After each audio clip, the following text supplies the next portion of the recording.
अस्सलाम वालेकुम नाज़रीन, सकलान हमाना आपसे मुखातिब है।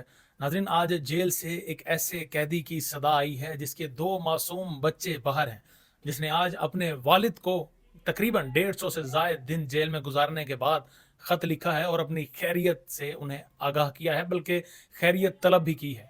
ये कैदी कोई और नहीं, ये पाकिस्तान तहरीक-ए-इंसाफ़ की एक सपोर्टर हैं। ये पाकिस्तान तहरीक-ए-इंसाफ़ को सपोर्ट करने के लिए इस हद तक चली गई कि इन्हें लगता था कि शायद ये तहरीक इंसाफ ही है जिन्हें सपोर्ट करेंगी और अपने मुल्क को बेहतर बना सकेंगी, और जितनी भी दीगर जमातें थी वो इनके नज़दीक कोई मायने नहीं रखती थी। इसी वजह से कि इनको मोहब्बत, इनका इश्क, सब कुछ वो पाकिस्तान तहरीक इंसाफ थी, वो इमरान खान थे। एक ऐसे लीडर के पीछे ये जियाली आप इसे कह सकते हैं, मतवाली आप इसे कह सकते हैं, आप इसे कोई भी नाम दे सकते हैं, जुनूनी भी आप इसे कह सकते हैं। ये तहरीक इंसाफ के लिए जुनूनी हुआ करती थी। मैं सनम जवेद की बात कर रहा हूँ, जो इस वक्त नाज़रीन जेल में है। एक खातून होकर भी उस औरत ने नाज़रीन अपने जो हौसले हैं उसके पस्त नहीं हुए। अभी भी पहाड़ जैसा हौसला, उसके पहाड़ जैसा सब्र उसके पास मौजूद है। उसने अपने वालिद को एक ख़त लिखा है। ख़त आप तक पहुँचाएँगे कि ख़त में वो क्या कहती हैं। सबसे पहले ख़त में लिखती हैं, अस्सलाम वालेकुम पापा, मैं बिल्कुल ठीक हूँ, आपने घबराना नहीं है। अब ये वो जुमला है जो इमरान खान अक्सर कहा करते थे अपने सपोर्टर्स को कि आपने घबराना नहीं है। तो वो यही कुछ कह रही हैं, हालाँकि जेल में वो हैं, लेकिन वो अपने बाप को दिलासा दे रही है, कहती हैं मैं बिल्कुल ठीक हूँ, आपने घबराना नहीं है। इमरान खान मेरा लीडर था, मेरा लीडर है और मेरा लीडर रहेगा। इनको कर लेने दें जितने केसेज़ इन्होंने करने हैं। मैं भी तो देखूँ इनके पास कितने केसेज़ हैं। अपना और बच्चों का ख्याल रखिएगा, आपकी प्रिंसेस। अब नाज़रीन, ये कलेजे को चीर देने वाला एक ख़त है जो जेल से आया है, एक लड़की का, एक खातून का अपने वालिद के नाम। क्या नाज़रीन, इस खातून को जेल में ये क्यों है? क्या समझते हैं आप? सिर्फ़ इसी वजह से है क्योंकि इस लेडी ने पाकिस्तान तहरीक इंसाफ एक सियासी जमात को सपोर्ट किया है। उस जमात को सपोर्ट करने में इतनी हद तक ये चली गई थी कि जुनून की हद तक मोहब्बत करने लगी थी उस जमात से, और सिर्फ़ इसी की पादाश में इसे सज़ा दी जा रही है। चूँकि पाकिस्तान तहरीक इंसाफ को क्रश किया जाना था, तो सबसे पहले जो नज़रियाती लोग हैं इस जमात के, उन नज़रियाती लोगों के साथ ऐसा ही सलूक होना था। तकरीबन नाज़रीन 150 से ज़ायद दिन हो चुके हैं और ये अभी तक जेल में मौजूद हैं। कभी इनकी देखते हैं कि ज़मानत की खबर आती है कि सनम जावेद को ज़मानत मिल चुकी है, लेकिन उसके बाद फ़ौरन बाद इनको दोबारा से गिरफ्तार कर लिया जाता है। सनम जावेद इस वक्त अकेली नहीं है जो जेल में पाकिस्तान तहरीक इंसाफ के लिए, इमरान खान के लिए, मुल्क के लिए लड़ रही हैं, बल्कि इनके साथ दीगर और भी खवातीन हैं। सनम जावेद के साथ खदीजा शाह भी मौजूद हैं, और भी बहुत सारी खवातीन अभी तक पाकिस्तान तहरीक इंसाफ के लिए डट कर खड़ी हैं। डॉक्टर यास्मीन राशिदा को कैसे भूल सकते हैं? वो खातून जो ऑलरेडी कैंसर जैसी मूजी बला से लड़कर आई है, वो भी अभी तक नाज़रीन जेल में है और अभी तक पाकिस्तान तहरीक इंसाफ को सपोर्ट कर रही है। ये पागल हो चुकी है नाज़रीन पाकिस्तान तहरीक इंसाफ के लिए। अगर ये चाहती कि इन्हें आज़ादी मिल जाए, तो महज एक इन्होंने प्रेस कॉन्फ्रेंस ही करना थी। इन्होंने ये ऐलान करना था कि ये तहरीक इंसाफ को आज छोड़ती हैं, और उसके बाद देखते ये कल ही आपको बाहर नजर आती। ये कल ही आपको जेल की सलाखों में जो कैद हैं उनसे आपको आज़ाद नजर आती। लेकिन इन्होंने घुटने टेकने से अभी तक तो नाज़रीन इनकार कर दिया है।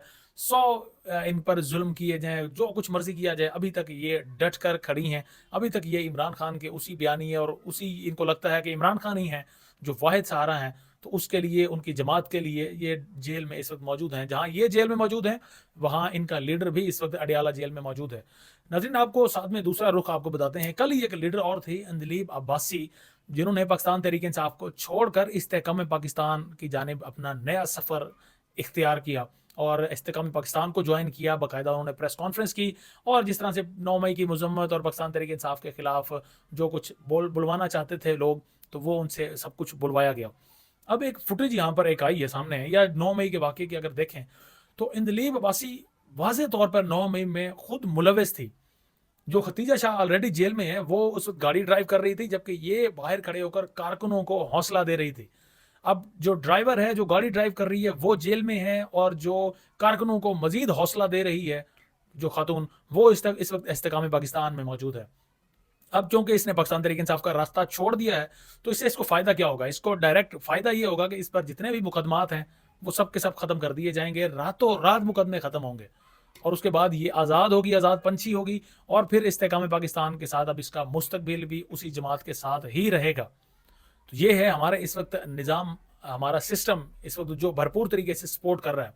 यानी अगर आप वाज़े तौर पर, अगर आसान अल्फाज में आपको समझाना चाहूँ, اگر آپ چور ہیں، ڈکیت ہیں، سیاستدان ہیں، آپ نے بہت سی کرپشن کر رکھی ہے، آپ کے خلاف متعدد کیسز ہیں، آپ صرف ایک کام کریں، پریس والوں کو، میڈیا والوں کو جسٹ میسیجز کنوے کریں، نیشنل پریس کلب میں آپ کا ٹائم بک ہوگا اور آپ جائیں 9 مئی کے حوالے سے مذمت کریں، اس پارٹی کو چھوڑیں اور اس کے بعد دیکھیں کیسے آپ دودھ کے دھلے بن جائیں گے. پھر آپ نے چاہے قتل بھی کیوں نہ کیا ہو، پھر آپ کو تمام مقدمات میں چھوٹ دے دی جائے گی. یہی کچھ اندلیب عباسی کے ساتھ ہوا، یہی کچھ فاروق حبیب کے ساتھ ہوا، یہی کچھ فواد چودھری کے ساتھ ہوا، اسد عمر کے ساتھ ہوا. یہ سب جنہوں نے پریس کانفرنسز کی، جو اب دوسری جماعتوں میں موجود ہیں، تو وہ تمام کے تمام مقدمات سے اس وقت بری ہو چکے ہیں. اس وقت ایسا سمجھا جا رہا ہے جیسے دودھ کے دھلے ہوں.